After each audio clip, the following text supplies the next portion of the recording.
What's going on, everybody? Welcome to the channel. Welcome to today's video.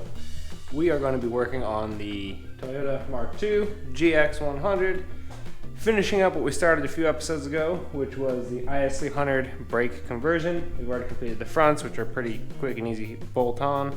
Now we are going to complete the rears. So from the factory, very underwhelming single pot, small rotor calipers and brakes. We're going to go to IS300s, which have a 2-piston design along with larger diameter rotors. Another convenient thing is you can find these parts pretty easily locally. Also, I got these in a deal, whatever, doesn't matter. So the parts needed to do the IS300 conversion on the GX100, you need obviously calipers, caliper adapter brackets, e-brake, shoe adapters. These are from Project Moo. These ones I did have to get from overseas. I got the caliper adapters from D-Spare Garage. They give you a link on their website to get the Project Moo e-brake adapter pads, and then you just have to source rotors, pads, calipers.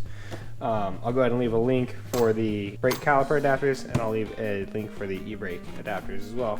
So without further ado, let's get started on the upgrade.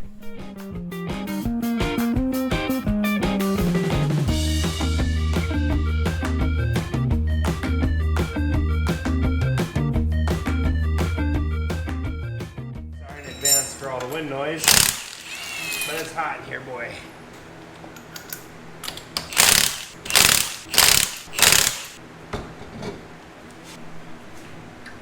You got 2 14s. Okay, once you got your 2 14s out, take your zip tie, pull out your caliper, get it tied up out of the way, and then take your time to pull off. Make sure you disengage your e-brake before you go to pull this stuff off. Yeah, here we go, factory rotor. Now it's going to be time to get to our e-brake hardware. This is going to be the fun stuff. We'll see how it goes. Alrighty, we got the e-brake assembly off. I put it back kind of how it goes just so you can see.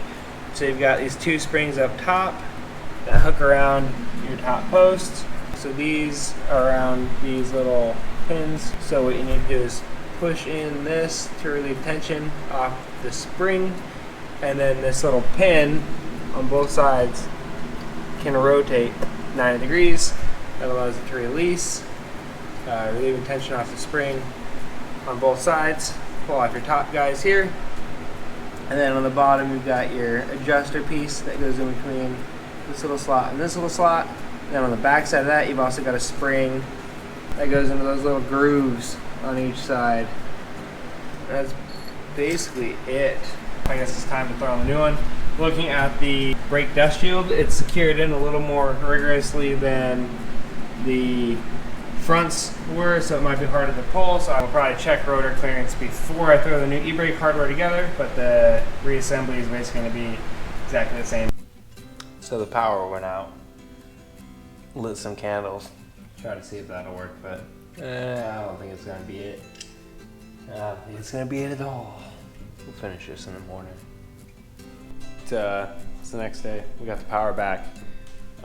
Storm blew through, kind of knocked down some branches on power lines, and actually on my neighbor's house too, and some of the homies' houses and cars. So yeah, bit of a good time there with that storm. But we're back to this. Last night I did kind of spend a little more time and got the brake dust shield to clear the rotor. So we're good to go there. So now it'll be time to assemble the new e-brake hardware. So how I'm gonna try to do it is I'm gonna put in bottom spring, side springs, then top tension piece. And this actually, sorry, very first thing that you gotta do that I forgot to mention is attach your e-brake cable to that arm. I'm gonna have to transfer that arm over too. Okay, I guess let's do that. Well, kind of figured it out. So, pulled this little like horseshoe clip off of the back by kind of like prying on it, opening it up, sliding it out, pulling off the washer. So then, I guess let's do this one-handed. Boom. It can now slide. Once I had two hands, it was pretty easy to just pop that little bad boy on the stud, get the clip on, clamp it back together with some pliers. Now that we have this piece done, I guess now it's time to put this all back together.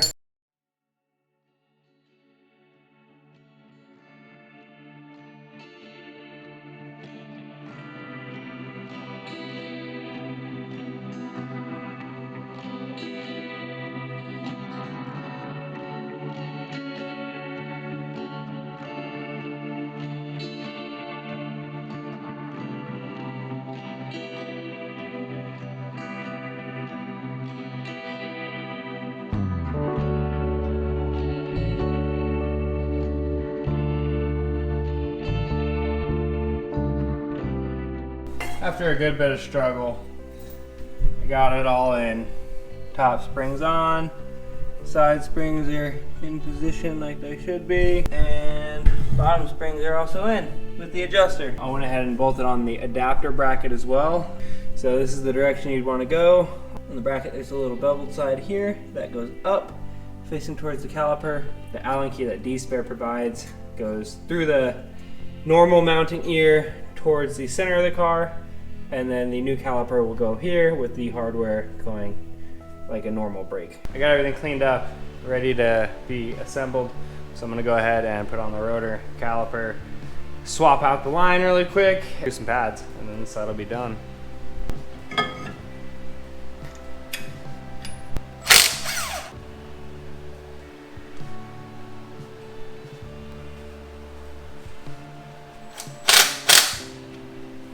A little messy, but got them swapped over.